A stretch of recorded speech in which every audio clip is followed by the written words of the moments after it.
back with Bobby and JJ Radio, and we're talking all about Alzheimer's disease today. We have the great Dr. Kate Glywasky. She was what was that again?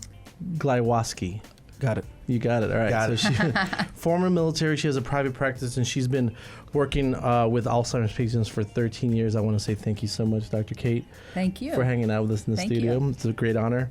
I want to see. There's a lot of different questions about Alzheimer's. How is Alzheimer's diagnosed?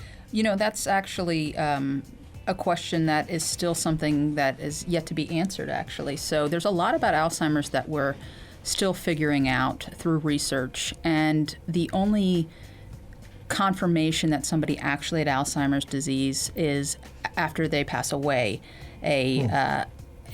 Basically a physician Sure. will look in their brain and see if there's been evidence of this plaques and neurofibrillary tangles. So a lot of times people will speculate that somebody has Alzheimer's disease. And the way that we can speculate with a high probability that it's an Alzheimer's type of dementia is through a comprehensive evaluation.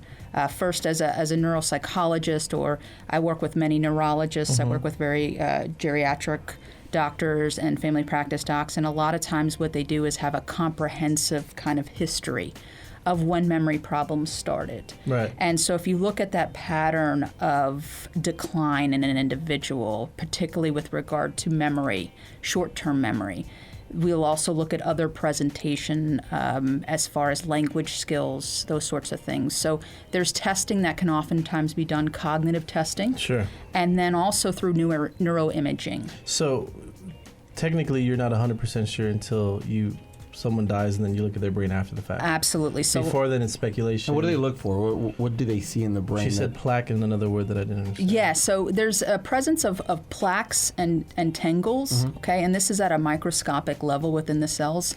And this is sort of just a theory on the development of Alzheimer's.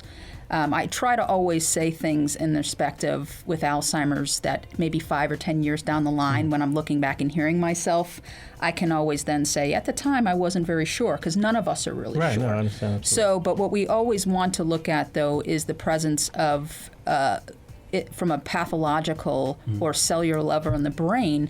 What the experts oftentimes think is that there's this development within the nerve cells Sure. or the brain cells called neurons.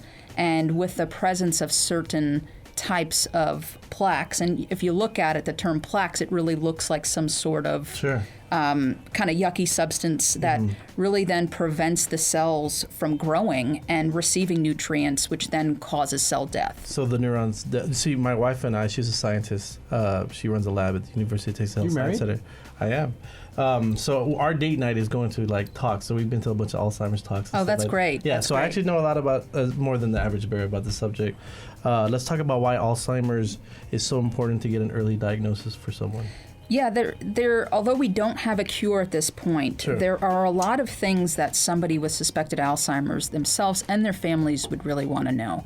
One is do they really have the diagnosis? So the earlier on that we're aware that there may be some problems, the better off a person can sort of plan with their family, either financially or even taking that trip that they have always been putting off, Right. or getting, not going to Christmas that day or that year because, 5 years from now we can do it. And we always want to tell patients, whether they're young or old, that you also want to live in the moment when it comes to what's important to you. So an early diagnosis can be helpful for folks because if you do have the diagnosis of the disease, you oftentimes may have some medications that are also available. Well, let's talk about that. That can potentially slow it down. Sure. Is there any way to reverse it? No way. No, there's no way. Not no. yet. And Dr. Kate's going to figure that out. Yeah.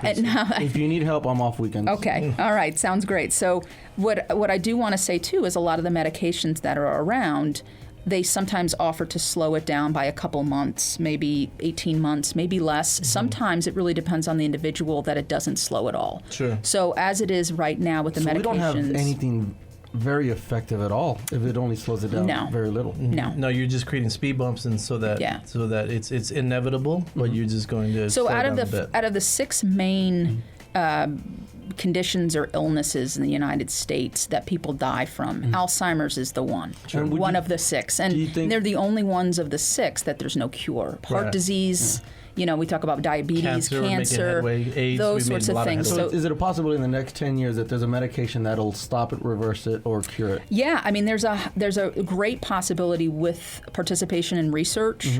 There's a lot of people can participate by making their government and congressmen aware that there's concerns and that this is one of the major illnesses that we have here in this country, that there is no cure, and to build up awareness. A lot of people can do. What you can help the listeners, I feel that they want to hear from a doctor and say, what happens to the brain why do people die from Alzheimer's? I think people think like it's just you get spotty, you can't recognize your family, but what happens? Sure. Because it actually it starts to close the different doors of the brain down. Absolutely. That's a great way to put it. Yes. Until it gets to the point of, your motor skills. He got that from me, by the way. So, right. Yeah, this is a reference to Bobby's intelligence. So what we know about Alzheimer's is, again, that it kills the cells in your brain, but it starts in the area of your brain where your memories form, your new memories, and that's called your hippocampus, okay? Right. And not to get too technical, but there's parts of your brain, of course, that are responsible for thinking and memory, and then there's other parts of your brain that are responsible for breathing and sort of that holding temperature regulation, those sorts of things. So Alzheimer's is a probably from anywhere, depends on when you get diagnosed, but people speculate it's 7 to 14 years. Sure. The earlier you know about it, the better. But in terms of what first starts is the memory, but several years down the line, you start having problems with personality changes. You also will have even more difficulty with long-term memory. Right. Okay. Because you're getting closer and closer to the core of the brain. To the core of the brain, absolutely. So you start off with the thinking part and the memory, which all of us can sometimes reason around. But those are just the red flags. Those are the red flags, right? Of what's going to come. Right. So, but it's a neurodegenerative process, meaning again that it's a situation where it just gets worse, and at the end it starts affecting your motor skills because it's in the subcortical, or basically areas of your brain where it's responsible for breathing and balance and those sorts of things. And that's towards the end. Yes. But I'm glad that you cleared that up, because I know a lot of people don't understand that. I thank you so much for coming by the radio today. So this is Dr. Kate Glywasky, and if you want some more information about any of this disease, you can go to www.alz.org or call 210-822-6449. Again, that's 822-6449.